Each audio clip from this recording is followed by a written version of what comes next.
अब शुरू करो। बोलिए श्री प्राणनाथ प्यारे की जय। बोलिए श्री सतगुरु महाराज की जय। सभी सुंदर सार जी को प्रेम प्रणाम जी।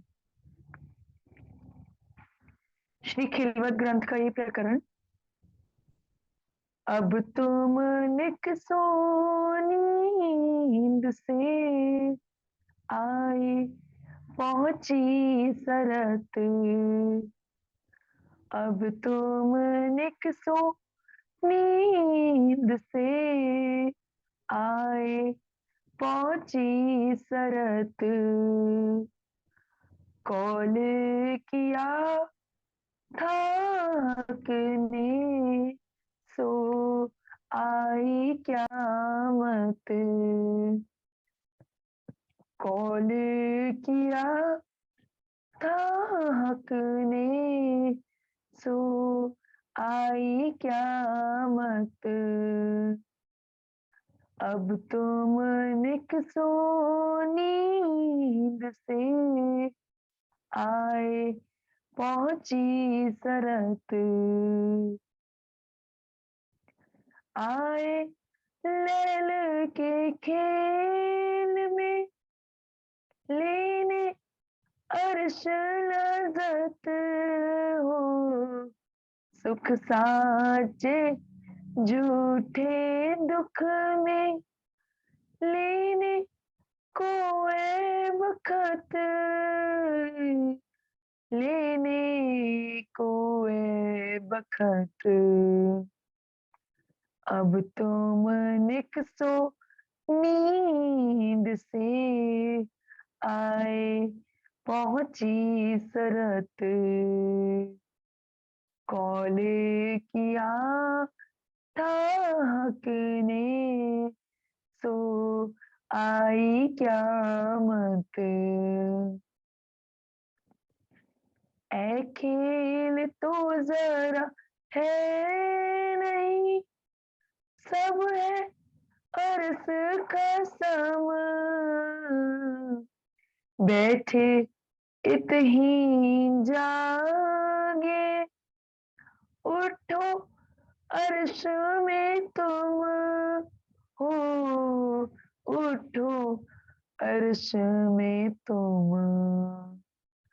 अब तुम निकसो नींद से आए, पहुंची सरत। कॉल किया थाकने, सो आई क्यामत। अरस बाग होज जो के, करो याद हक के सुख।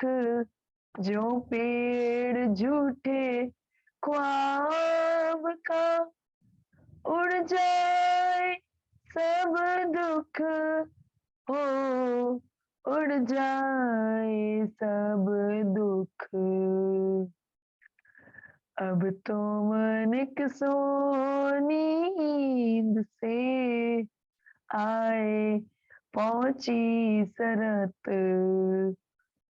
कॉल किया थाकने, सो आई क्यामत हो। सो आई क्यामत। श्री महामती कहे ए मोमिनो, इश्क लीजिए हक हो। महामती कहे ए मोमिनो, इश्क लीजिए हक हो। असल अरस के बीच में, असल अरस के बीच में, हक का नामासिक हो। हक का नामासिक। अब तुम निकसो नींद से आए पहुंची सरत, कौले किया था हक ने सो आई क्यामत,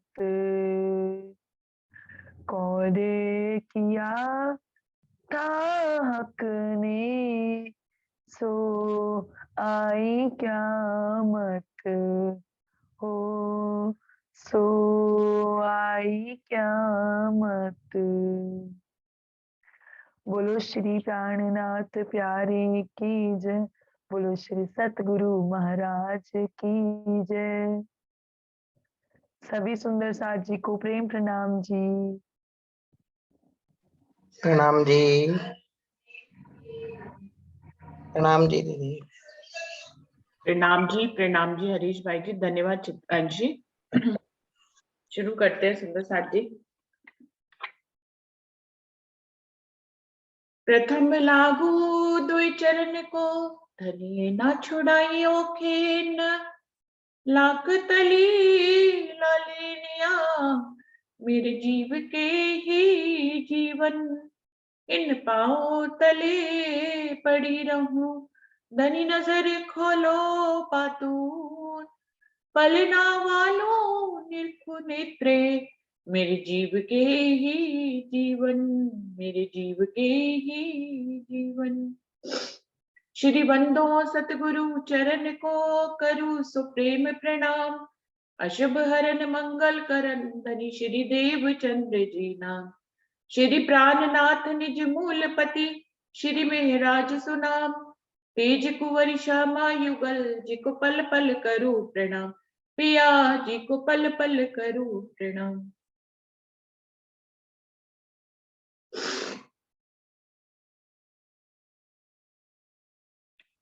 सुंदर साथ जी खिलवत वाणी का 5वां प्रकरण चल रहा है, जिसकी 10 चौपाई हो गई हैं।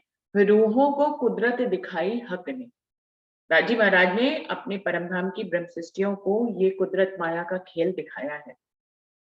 तो कैसे दिखाया है ये तो इस प्रकरण में बता ही रहे हैं, और क्यों दिखाया है इसका लक्ष्य भी, ये खेल में आकर रूहों का लक्ष्य क्या होना चाहिए इस पे भी प्रकाश इस प्रकरण में डाल रहे हैं। ए मैं काड़ी तुम इन विद, इन मैं में न आवे सक, यो काड़ी खुदी मैं सात की हक किए आप माफक। धनी नहीं हमें अपने हमारी नजरों को भूल मिलावे में परम धाम में, हमारी नजरों को अपनी नजरों से जोड़कर और हमारे दिल को अपने दिल से जोड़कर, हमारी अपनी नजर को एक तरह से कहे हम रहे हैं कि परात्म की नजर है, पर परात्म की नजर तो राज्य की नजर से जुड़ी हुई है, और राज्य ने ही अपने दिल में इस खेल को ले लिया है। तो इस प्रकार से हमारी नजर को खेल में डाल दिया है। जो नजर है आत्म के रूप में जीव के ऊपर आई है, जीव की ही लीला को देख रही है, मूल परमधाम के 25 पक्षों और राज्य को भूल गई है, क्योंकि फरामोशी का पर्दा राज्य ने ही डाला है। उसको भूल जाने के कारण वो जिस जीव के ऊपर बैठती है उसी की लीला को आत्मसात कर लेती है, उसी की ही मैं खुदी को ले लेती है, उसी की लीला को ही खुद समझने लगती है। आत्मा ये भूल जाती है कि वो परमात्मा का अंश है या उसकी नजर है। वो ये याद रखती है कि जो जीव है, जो जीव का नाम है, जो जीव का देश है, जो जीव की पहचान है, वही उस पहचान को आत्मसात कर लेती है। जैसे कि हम सब अपने आप को, मैं रुचि, आप कुछ और अपने नाम के हिसाब से हम अपने आप को ये समझते हैं, लेकिन वास्तव में हम ये नहीं है। हम परम धाम में कि में राज्य की अंगना है जिसका कोई नाम नहीं है, सिर्फ अक्षरा की पूर्ण पारब्रह्म की आनंद अंगनाएं हैं हम। इश्क का ही हमारा नाम है, हमारा नाम ही इश्क है, हमारा स्वरूप ही इश्क है। ये जो दुनिया के जितने भी हमारे नाम हैं, ये कोई नाम नहीं है। लेकिन सुंदर साथ जी, क्या हम ऐसा मान पाते हैं कि मैं रुचि नहीं हूँ, आप हरीश भाई नहीं है, आप पारस भाई नहीं है, आप रंजना नहीं है? ऐसा हम लोग नहीं जान पाते। इवन हम एक दूसरे को भी इसी नाम से ही बुलाते हैं, जबकि हमें पता है कि आप परमधाम की सखी हैं, मैं भी परमधाम की सखी हूँ, लेकिन हमारा संबोधन यही के नामों से होता है। अब जब दिन रात हम इन्हीं नामों का इस्तेमाल करते हैं, तो हम इन्हीं नामों में ही जीने लग जाते हैं। हम इन्हीं नामों को ही अपना नाम मानते हैं, सत्य मानते हैं, इसी में ही जीते हैं, इसी में ही सोते हैं, हर पल इसी नाम के साथ बिताने लग जाते हैं। अब जिस झूठे नाम को हमने आत्मसात कर लिया है हमारी आत्म ने, उसको दिन रात पुकारा जाता है, उसी में ही जिया जाता है, उसी में ही उठा जाता है, तो बहुत मुश्किल होता है इस नाम को छोड़ना कि मैं ये नहीं हूं। सुंदर साथ जी, जिस दिन हम इस बात में आ जाएंगे कि जो मैं दिख रही हूँ, जो मेरा नाम है, जो मेरी पहचान है, वो मैं नहीं हूँ, तो उसी दिन ही दुनिया की मैं चली जाएगी, धनी की मैं आ जाएगी। ऐसी महान रहनी में इंद्रावती जी आई, और वो तब ये वाणी उनके मुख से उच्चरित हो रही है, धनी की मैं लेकर वो सारा काम कर रही है, भूल गई है। अभी देखिए सुंदर साथ जी, जो इसने इतनी रहनी कर ली उसको हम कभी भी महाराज ठाकुर नहीं ही कहते, उनका जो तन का नाम है, हम उनको या तो इंद्रावती कहेंगे या धनी की आनंद अंगना श्यामा महारानी कहेंगे। मतलब हम धनी देवचंद जी को कहाँ ही धनी देवचंद जी कह पाते हैं, हम श्यामा महारानी के नाम से ज्यादा, श्यामा महारानी की पहचान के रूप में ज्यादा जानते हैं, इंद्रावती को हक के रूप में ज्यादा जानते हैं, राज्य के रूप में ज्यादा जानते हैं, हम उनको राज्य के रूप में ध्याते हैं, अपने दिल में उनको स्थान देते हैं, हृदय में स्थान देते हैं कि वो राज्य है। उनका रूप है ना, उनका महाराज ठाकुर नाम बिल्कुल मिट गया, इंद्रावती नाम भी लगभग मिट गया। तो जो जिस रहनी को अपना लेता है उसको दुनिया भी उसी रूप में जानती और पहचानती है। अब हमने अपने नाम को मिटाया ही नहीं है, तो आप जिंदगी भर मुझे रुचि नाम से ही तो जानते रहेंगे। मैंने रुचि नाम को मिटा ही नहीं पाई, मैं इस रहनी में आ ही नहीं पाई। तो सुंदर साथ जी, इस रहनी में आना बहुत बहुत बड़ी बात है कि अपने यहाँ के नाम को बिल्कुल मिटा देना और अक्षरातीत में पूरी उनके इश्क में खो जाना, उसी को ही आत्मसात कर लेना। तो यहाँ पर इसी की बात करेंगे। ए मैं काड़ी तो मैंने भेद, आपने मेरी इस संसारिक मैं को खत्म किया, इन मैं में ना आवे सक, और आपने अपनी मैं मुझे दे दी जिसमें किसी भी प्रकार का कोई संशय नहीं है। जब इंद्रावती राज्य बन गई तो उनसे कौन सा भेद छुपा रहेगा, कोई संशय रहेगा ही नहीं। वो जब स्वयं राज्य बन गई तो राज्य की सारी मार्फत की लीलाओं को पहचान गई। जिसकी पहुंच राज्य के दिल तक हो गई उससे फिर कौन सा कोई राज छुपेगा, कोई राज छुपने का मतलब ही नहीं। यो काड़ी खुदी मैं साथी, और आपने बिल्कुल ऐसे ही सुंदर साथ के साथ भी किया, उनकी भी संसारिक मैं को खत्म कर कर अपनी मैं उनको दी, हक्के किए आप माफक। इस प्रकार से राज्य महाराज ने मुझे और सुंदर साथ को अपना जैसा बना लिया। सभी राज्य बन गए। जो धनी की मैं खुदी को अपना लेते हैं, अपनी संसारिक मैं को खत्म कर देते हैं, वो धनी ही बन जाते हैं। और इसके बहुत बहुत उदाहरण हमारे पास हैं। बीतक साहब में बहुत से उदाहरण है। बीतक साहब में तो धनी देवचंद जी और इंद्रावती की आत्म ही है, महाराजा छत्रसाल जी हैं, केसर बाई हैं, और अभी रिसेंटली में देखे तो महाराज जी को भी हम लोग राज्य के रूप में ही जानते हैं। इवन बहुत सुंदर साथ तो इंद्रावती को राज्य के रूप में नहीं जानते जितना महाराज जी को राज्य के रूप में जानते हैं। इंद्रावती को तो आए हुए फिर 400 वर्ष बीत गए, महाराज जी तो अभी के अभी होके गए, तो 30, 35, 50 साल पहले की बात है खाली। तो सुंदर साथ जी, जो परमहंस अपनी मैं खुदी को खत्म कर कर धनी की मैं खुदी को अपना लेते हैं, बिल्कुल वैसे ही करनी और रहनी करने लग जाते हैं, उनको वो अक्षरातीत जैसे हो जाते हैं, इसलिए सुंदर साथ जी भी उनको अक्षरातीत ही मान लेते हैं। सुंदर साथ जी बताइए, कहाँ किसको आज झंडू दत्त नाम याद है? किसी को भी नहीं याद है झंडू नाम। सबको रतन बाई या तो याद है, या फिर उनको राज्य के रूप में लोग याद करते हैं, या रतन बाई के आत्म के रूप में जानते हैं, लेकिन कोई भी उनको झंडू दत्त के रूप में नहीं जानता है। जब बीतक पढ़ना शुरू करते तो उनका नाम झंडू दत्त पहले चलता है, फिर बात तो बीतक में भी झंडू दत्त खो जाता है। तो सुंदर साथ जी देखिए, संसारिक नाम कैसे मिट जाता है, इसके हमारे सामने उदाहरण है। सिर्फ रहने से हमारा संसारिक नाम मिट जाता है, और धनी की मैंने जो भी नाम दिया हो वही नाम चलने लग जाता है, क्योंकि इस ब्रह्मांड में किसी को पुकारने का मतलब है कि उसका नाम लेना। अब वो धनी का दिया हुआ कोई आत्मिक नाम हो, या उनको सिर्फ राज्य ही कहना, बिना किसी नाम के राज्य कहना, ये पॉसिबल हो जाता है। हुक्मे हाथ पकड़ के दिया फैल हाल बेसक, तब जोश इश्क दिखाया जासो पाया हक। धनी के हुक्म की मेहरबानी हमारे ऊपर हर पल हर घड़ी, हमें तो मालूम है इस दुनिया का हर पल निर्धारित है धनी के दिल में पहले से। और फिर रूहों की लीला जहां पे हो, जहां ब्रह्म सृष्टियों की लीला हो उसका तो हर पल वैसे ही धनी के दिल में निर्धारित है। तो हुक्म हाथ पकड़ के इस प्रकार धनी ने अपनी मेहर की छांव के तले हमें रखा हुआ है। हर पल हर घड़ी हमारा धनी की मेहर में ही जाता है। हम कहनी कह रहे हो, हम रहनी कर रहे हो, हम हाल में आ गए हो, हम कुछ ना कर रहे हो, लेकिन अगर परम धाम की राज्य के दिल की ब्रह्म सृष्टि है तो उसका हर पल धनी ही निर्धारित कर रहे हैं। भले चाहे वो कुछ कर रही हो या ना कर रही हो, करने वाले तो दिख ही रहे हैं। जो कुछ कर रहे हैं, रहनी में आ गए हैं, वो तो दिख ही रहे हैं।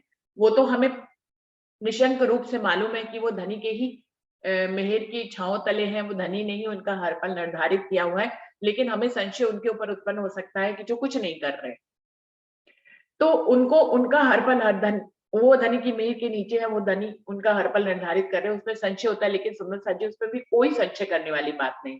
धनी ने हर किसी को अलग अलग रोल दिए हुए हैं, इसलिए जो दिख रहा है आपको एक विलन के रूप में कि उसने धनी की तरफ कुछ नहीं किया, लेकिन उनका भी हर पल धनी ही निर्धारित कर रहे हैं। उनका उदाहरण दे सकते हैं, बिहारी जी का उदाहरण दे सकते हैं, उनके साथ जो समुदाय था उसका उदाहरण दे सकते हैं, औरंगजेब का उदाहरण दे सकते हैं सुंदर साथ जी। ये सब जो है लगता नहीं था कि इन्होंने धन की तरफ कुछ भी किया है, लेकिन ऐसा नहीं है, इनको भी रोल दिया गया है और इनका भी हर पल धनी की मेहर के तले ही रहता है। उनको वैसा ही रोल दिया, इसलिए वो वैसा ही रोल कर रहे हैं। तो हुक्म हाथ पकड़ के, धनी के हुक्म ने हमारा हाथ पकड़ रखा है। हुक्म ने हाथ पकड़ रखा है का क्या मतलब कि हम हर पल हर घड़ी धनी की मेहर के तले ही हैं। धनी के हुक्म के नीचे है तो मेहर के नीचे ही तो है। धनी ने हुक्म से हमें पकड़ रखा है, इसका क्या मतलब है कि धनी ने अपनी मेहर से हमें पकड़ रखा है, अपनी मेहर के तले रखा हुआ। तो हुक्म हाथ पकड़ के दिया फैल हाल बेशक। इंद्रावती जी तो अपनी जो रहनी में आई है ना, जिस फैल में जिस हाल में आई है, उसका भी श्रेय धनी के हुक्म को ही दे रही है कि धनी के हुक्म ने मेरा हाथ पकड़ के हमें फैल और हाल में धनी का हुक्म ले आया। हमारी क्या बिसात कि हम फैल और हाल में आ पाए। हम तो इस माया झूठ में लगे हुए हैं। हम फैल और हाल में आने की जरूरत ही नहीं कर पाते, हम सोच पाते हैं लेकिन आ नहीं पाते।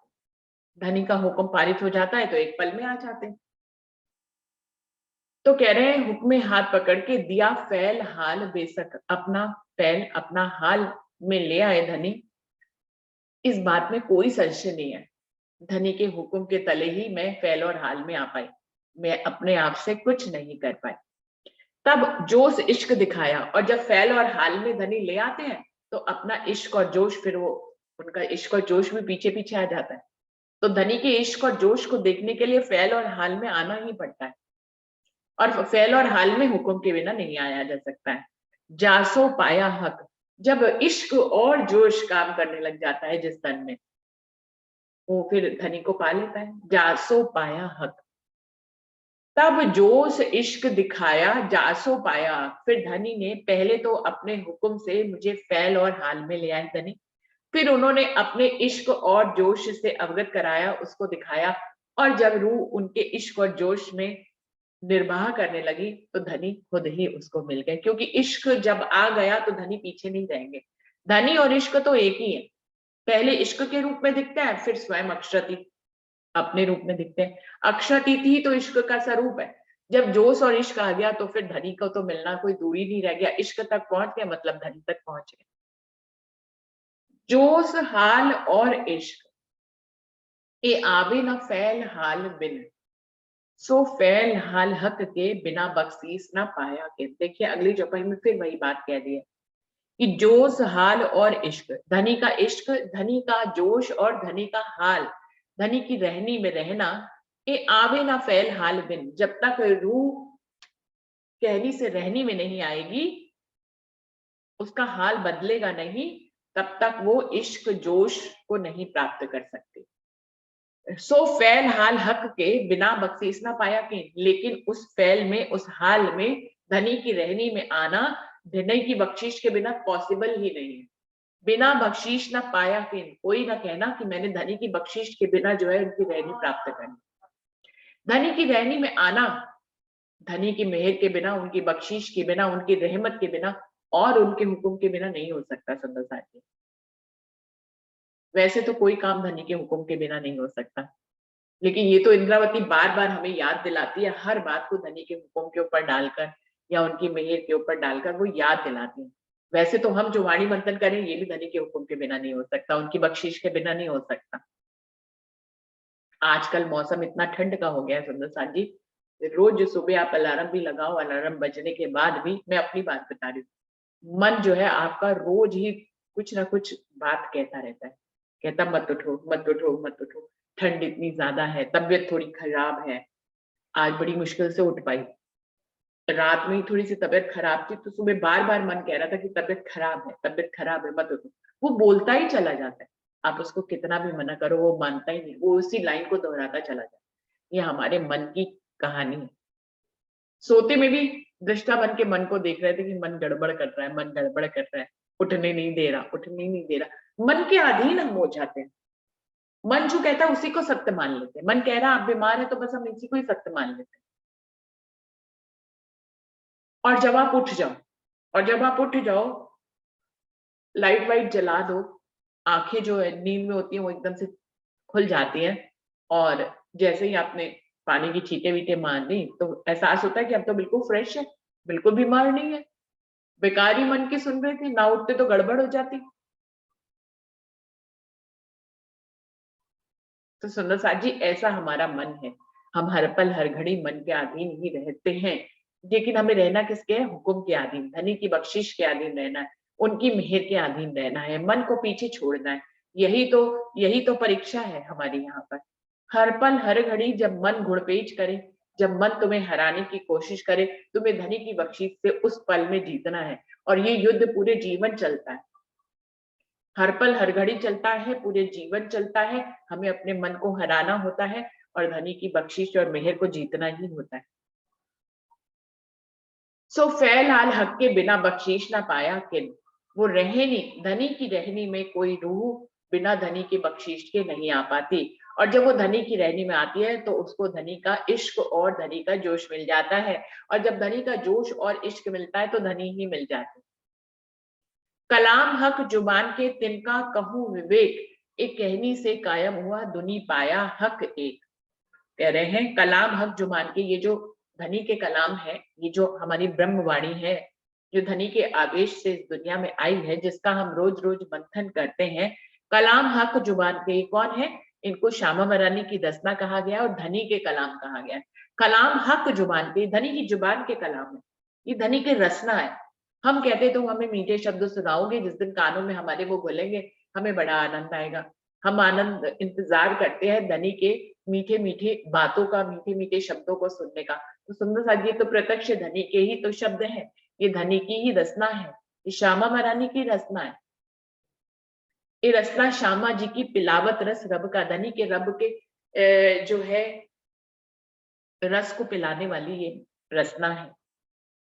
जितना इस रचना को आत्मसात कर लेंगे, इसके अनुसार चलने लग जाएंगे, उतना ही हम हक के करीब होते चले जाएंगे। कलाम हक जुबान के, ये जो धनी के कलाम है, उनकी जुबान के जो कलाम है, ये जो उनकी ब्रह्मवाणी है, ये जो उनकी रचना है, तिनका कहूं विवेक। इंद्रावती कह रही है मैं अब इसका विवेक पूर्ण अर्थ करके आपको बता रही हूँ कि ये कलाम क्यों आए। तिनका कहूं विवेक, विवेक पूर्ण इसके अर्थों को, इसके मायनों को, इसमें जो छुपा हुआ राज है उसको समझने का विवेक पूर्ण समझना चाहिए। इन कहनी से कायम हुआ, कहने को तो ये आपकी जबान के कलाम ही है, लेकिन इनसे कायम हो गया, ये ब्रह्मांड जो है वो कायम हो गया।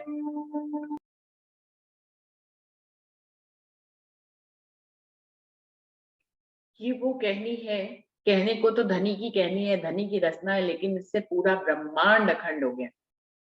दुनी पाया हक एक, इन कलामों के माध्यम से ही सारी दुनिया ने उस एक अक्षराती पूर्ण पारब्रह्म को पाया है। अभी तक हक के कलाम इस दुनिया में आए ही नहीं थे। दुनिया जो है कितनी कसनी करती थी, तपस्या करती थी, कितने कितने वो कठिन रास्तों को अपनाती थी, कभी कभी बर्फ में गलती थी, जल में खड़े रहते थे लोग, तपस्याएं करते थे, बरसों वर्षों तक जटाएं बन जाती थी, लेकिन जिस परमात्मा को पाने के लिए वो ये सब कुछ करते थे, वो परमात्मा उन्हें मिलता ही नहीं था। आज दुनी पाया हक एक, आज अक्षरातीत पूर्ण पारब्रह्म की ये जो आवेश स्वरूप, ये जो उनकी जुबान, उनकी जो रचना यहाँ पर आई है, इसके इन कहनी से कायम हुए, इस धनी की कहनी से जो है पूरा ब्रह्मांड अखंड हो गया है, और सब ने उस अक्षरातीत पूर्ण पारब्रह्म को 8 भिस्तों में उनकी पहचान कर ली है और उन्हीं की पूजा करने लगे। ये 7वें दिन की लीला है। लेकिन अभी जो भी इस ब्रह्मवाणी को पढ़ रहे हैं, मान लीजिए हम सब सुंदर साथ इसका रोज मंथन करते हैं, हम मानते हैं कि हमारे अंदर ब्रह्म सृष्टि है या ईश्वर सृष्टि हमारे बीच में, लेकिन जीव भी तो है हमारे साथ, हमारा जीव भी तो लगा हुआ है सुंदर साथ जी। तो अभी पूरे ब्रह्मांड के जीवों को तो अंतिम समय पे तारतम्य के अखंड विस्तों में अखंड किया जाएगा, लेकिन अभी भी तो जीव सृष्टि धनी को पा ही रही है ना। जिस ब्रह्म सृष्टि जिस जीव की लीला को देख रही उन वो जीव तो प्रथम रूप में धनी को पा ही रहे हैं ना इस ब्रह्मवाणी के माध्यम से। तो अभी वो पा रहे हैं, अंतिम समय में पूरे ब्रह्मांड को मिल जाएगा। अभी सिर्फ ब्रह्म सृष्टियों की नजरें या ईश्वर सृष्टि की नजरें जिस जीव के ऊपर पड़ी है वो जीव पा रहे हैं, अंत में तो ब्रह्मा विष्णु महेश और पूरे ब्रह्मांड के जीवों को पता लग जाए। जिन कहनी किल्ली से खुलिया बिस्त का द्वार, सो कहनी चुड़ाई हुक्मे दे फैल रहनी सार। कितनी बड़ी बात कह रहे हैं। इंद्रावती जी कह रही है जिस कहनी से, जिन शब्दों से, जिस ब्रह्मवाणी की इस चाबी से खुलिया भिस्त का द्वार, ये तारतम वाणी की चाबी क्या लगाई कि भिस्त के दरवाजे खुल गए, अखंड मुक्ति पूरे ब्रह्मांड को प्राप्त हो गई।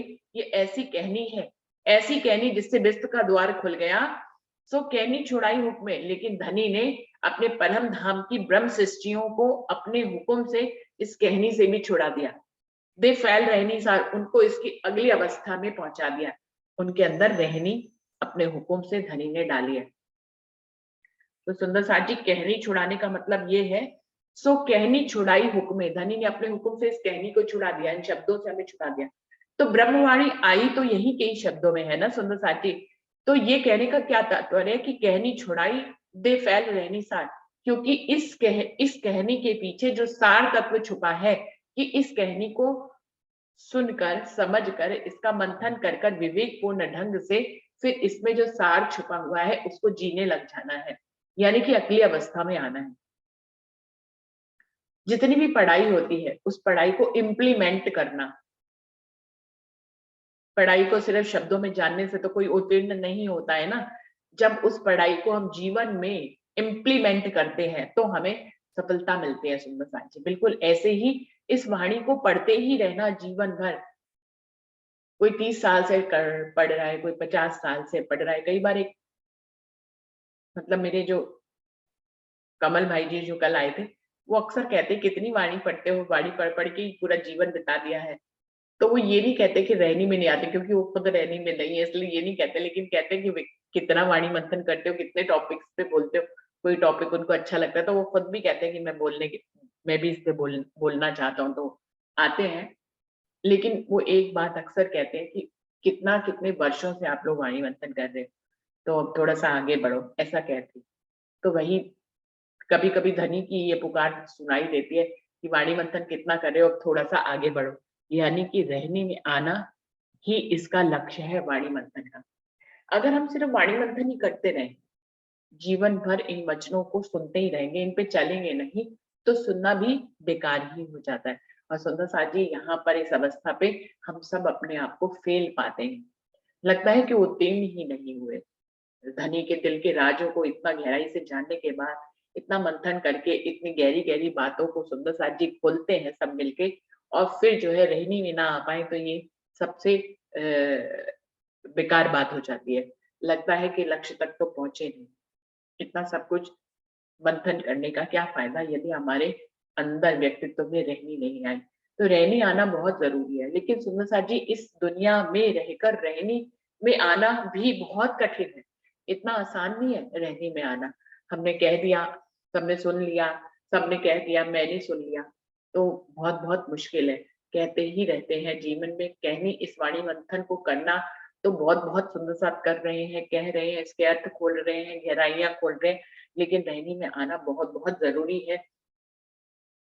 एक सखी दूसरी सखी को दुश्मन ना समझे, उसको प्रेम का ही स्वरूप समझे, चाहे वो आपके पक्ष में चल रही हो या विपक्ष में चल रही हो। तो बहुत बहुत आगे तक रहनी करनी पड़ती है। घर से शुरुआत होती है, ऑफिस में रहनी करनी पड़ती है, दुनिया में रहनी करनी पड़ती है, सुंदर साथ के बीच में रहनी करनी पड़ती है। हम अपने 2 सहेलियां हैं, अब सुंदर सा जी इसी बात को ले लीजिए, हम लोग ग्रुप में मंथन करते हैं ना जूम पे। अभी इस जूम में कोई एक ऐसा व्यक्ति आ जाए जो थोड़ी सी अलग बात कहता हो, हम सब लोग तो लगभग एक जैसी बात कहते हैं, हम खोलते जरूर, हम अपने विचार जरूर प्रस्तुत करते हैं, लेकिन जैसे ऐसे लगता है कि ग्रुप में एक दिली है। मतलब मुश्किल ही मुझे लगता है कि इस वाली जूम मीटिंग में जहाँ वाणी मंथन टॉपिक पे रखा जाता है, लोग उस पर बोलते हैं, तो कोई किसी की बात को काटता हो, बहुत कोई नहीं काटता है बात, मतलब सबको एक दूसरे की बात अच्छी लगती है, बल्कि हरीश भाई तो हमेशा यही कहते रहते हैं कि इन्होंने बहुत अच्छा बोला है ना, तो दूसरे कोई ये ना कहते हो, लेकिन वो जानते हैं, मतलब विरोध कोई किसी का नहीं करता, लेकिन अगर कोई एक विरोधी किसी दिन आ जाए तो हम थोड़ी थोड़ी सी डिस्टर्ब हो जाते हैं ना। ऐसा होता है ना कि लोग भाई ये पता नहीं कौन सी बात कर रहे हैं, हम लोग तो ऐसी बातें कर रहे थे, ये पता नहीं कहाँ से बात कर रहे हैं, ये उस चौपाई को किस ढंग से ले रहे हैं, हम लोग तो इस ढंग से ले रहे थे, तो ऐसा हो जाता है। तो लेकिन सुंदर साथ जी, कोई अगर कैसा भी बोलने के लिए आता है तो मोस्ट वेलकम है, उसका स्वागत है, क्योंकि वो हमें एक अलग आईना दिखाता है। हम उसके ढंग से भी सोच सकते हैं, सोचना भी चाहिए, सोच के फिर अगर हम उसके ढंग से सोचेंगे नहीं तो हम उसके ढंग से जवाब नहीं दे पाएंगे, तो 2 लोग अलग अलग बातें करते रहेंगे, हम अपनी बात करते रहेंगे, वो अपनी बात कहते रहेंगे, बीच का सामंजस्य रास्ता यही होता है कि हम उसकी बात समझे, वो हमारी बात समझे, वो किस ढंग से चौपाई को ले रहा है, किस अवस्था में है, कैसे ले रहा है, क्यों उसका इस ढंग का अर्थ कर रहा है और हम इस ढंग का अर्थ क्यों कर रहे हैं, इन बातों को गहराई से समझने पे ही 2 लोगों में प्रेम उत्पन्न हो सकता है। और फिर जो है जब 2 लोग विरोध एक ही चौपाई का अलग अलग अर्थ करने वाले लोग जब एक दूसरे की अर्थों को आत्मसात करते हैं तो उनके बीच में प्रेम उत्पन्न हो सकता है। तो रहनी जो है ना सुंदर साथ जी, बहुत बहुत ढंग से करनी पड़ती है, हर समय रहने के लिए फाइट करनी पड़ती है कि कोई आपको आगे से पोक कर रहा है, आपको उसके पोक से जो है घबराना नहीं है, आपको स्थिर बने रहना है और इस ढंग का जवाब देना है। जवाब भी देना जरूरी होता है, आप जीवन में जो है जवाब नहीं देंगे तो आप बड़े डल कहलाएंगे। तो सुंदर साथ जी जीवन में ये एक पर्सनल अनुभव से ऑफिस की बात बताती हूँ, मतलब ऑफिस में भी ऐसा चलता रहता है, कोई आपको पोक कर रहा है, आपको उसको जो है समझाना भी है, लेकिन गलत शब्द भी नहीं बोलने, आवाज को ऊंचा भी नहीं करना है। तो रहने को की परीक्षा हर पल हर घड़ी होती है सुंदर साथ जी, बहुत बहुत जगह परीक्षा होती है हमारी। ये तो अपनी बात बता रही हूँ, ऐसी सुंदर साथ जी और सब लोग भी काम करते हैं, घर में रहते हैं, सदस्यों के साथ रहते हैं, तो कहनी को कहाँ कहाँ बोलना पड़ता है। कभी किसी पे गुस्सा आता है, कोई मेरे काम करने के लिए आते हैं जो लोग, उन पे किसी बात पे बहुत गुस्सा आता है, चिल्ला पड़ता है, तो फिर अपने आप को रोकना पड़ता है दूसरे पल कि अरे देखो, तुरंत ही एक माया की लहर आई, किसी ने कुछ कोई बात किसी के पसंद नहीं, तुरंत चिल्ला पड़े। तो बहुत बहुत जगह मैं तो हर पल हर घड़ी अपने आप को तोलती मोलती रहती हूँ, तो ऐसे बहुत बहुत करना पड़ता है मुझे तो बड़ी मेहनत करनी पड़ती है सुंदर साथ जी। सो जिन कहनी किल्ली से खुलिया विश्व का द्वार, वो कहनी वो ब्रह्मवाणी जिसके द्वारा अखंड विस्तों के दरवाजे खुल गए, सो कहनी छुड़ाई हुक्म धनी ने अपने हुक्म से, अब इस कहनी को छुड़ाकर दे फैल रहनी सार, उन्होंने रूहों को रहनी में ले आए हैं। इंद्रावती अपनी बात कर रही है, इसको हमें अपने ऊपर लेना है। हम जब रहनी में आ रहे हैं, मान लीजिए धीरे धीरे आ रहे हैं, एक एक स्टेप पे आ रहे हैं, एक एक पल में थोड़ी सी रहनी करते हैं, फिर 24 घंटे की बाकी पलों में रहनी नहीं हो पाती, लेकिन एक पल की भी रहनी अगर कर जाते हैं तो अच्छी बात है ना सुंदर साथ जी। वो फिर पल बढ़ता चला जाएगा, वो पल 5 मिनट में तब्दील होगा, फिर वो आधे घंटे में तब्दील होगा, फिर वो 1 घंटे में, और फिर कहिए 24 घंटे में तब्दील हो जाए। तो हमें हर पल हर घड़ी लड़ना है, रहने में आना है, अपने आप को तोलना और परखना है। बहुत बड़ी परीक्षा में हम ब्रह्मवाणी पढ़ रहे हैं, इसलिए परीक्षाओं में धनी हम ही डालेंगे, किसी और को थोड़ी ना डालेंगे। सामने वाला तो कह के चला जाएगा, उसको थोड़ी ना वो ब्रह्म सृष्टि है, उसको थोड़ी ना धनी ने परीक्षा में डाला है। हमें बार बार ये सोचना है कि हमें करना है, हमें करना है। हम हमेशा उम्मीद करते हैं सामने वाला करे, सामने वाला क्यों करेगा, हमें करना है सुंदर साथ जी। तो उस कहनी को भी रहनी मिलाकर कहनी को छुड़ा देते। कहनी से छुड़ाने का मतलब ये नहीं है कि ब्रह्मवाणी छोड़ देनी है, इसी में ही जो सार है, यही तो आधार है। अगर ये ना हो तो इसके अंदर की रहनी कैसे आपको समझ में आएगी कि करनी कैसे। ए जो कहनी इन भात की किए कायम 14 तबक, सो छुड़ाई कहनी को जासो पाया दुनिया। ये जो कहनी इन बात की, ये जो कहनी है जिसने अखंड परम धाम के किन किन किन कायम 14 तबक, ये जो कहनी है जिसके माध्यम से 14 तबक के लोग अखंड विश्व में अखंड हो जाएंगे, वो कहनी को भी धनी ने छुड़ाकर रहनी में लाकर हम धनी को प्राप्त कर सकते हैं। जासो पाया दुनिया हक, इस कहनी को छुड़ाकर फिर धनी ने अपनी पहचान कराई। इस कहनी का सार क्या है? अक्षरातीत पूर्ण पारब्रह्म की पहचान। तो इस कहनी को कब छोड़ते हैं? जब हम अक्षरातीत को की पहचान कर लेते हैं, और जब अक्षरातीत की पहचान कर लेते हैं तो हम अक्षरातीत को पा लेते हैं। उसकी पहचान मतलब उसको जान लेना, समझ लेना, उसको पूरी तरह से हम जिससे प्यार करते हैं उसको हम पूरा जानना चाहते हैं ना साजिद। और जब पूरा जान लेते हैं तभी तो प्यार और गहरा होता है। अगर किसी को हमने आधा आधा जाना हो तो प्यार गहरा नहीं हो पाता है। प्यार गहरा ही तब होता है जब हम किसी को पूरी तरह से जान लेते हैं, और जब प्यार होता है तो जान ही लेते हैं, क्योंकि जिससे प्यार होता है उसका तो हम हर चीज जानना ही चाहते हैं, क्योंकि जानेंगे नहीं तो प्यार ही कैसा। जासो पाया दुनिया हक, इस कहनी से छुड़ाकर दुनिया अक्षरातीत ने अपने आप को सबको दे दिया। कितनी बड़ी बात है कि अक्षरातीत स्वयं ही अपने हुक्म से खुद इस कहनी से हमें जोड़ते हैं, इस ब्रह्मवाणी से हमें जोड़ते हैं, और फिर इस ब्रह्मवाणी में छुपे हुए सार तक हमें रहनी के माध्यम से पहुंचाते हैं। और जब हम सार तक पहुंच जाते हैं, सार मतलब धनी का इश्क, धनी का जोश, जब वहां तक पहुंच जाते हैं तो धनी से ही मिल जाते हैं। अब जब धनी से मिल जाते हैं तो कहनी से कहाँ ही जुड़ते हैं। फिर कहनी कहनी आपके सामने अक्षरातीत खड़े हो और ये वाणी खड़े हो तो क्या करेंगे सुंदर साथी? हम अक्षरातीत से मिलेंगे, फिर हम इस ब्रह्मवाणी के मंथन में थोड़ी ना लगेंगे।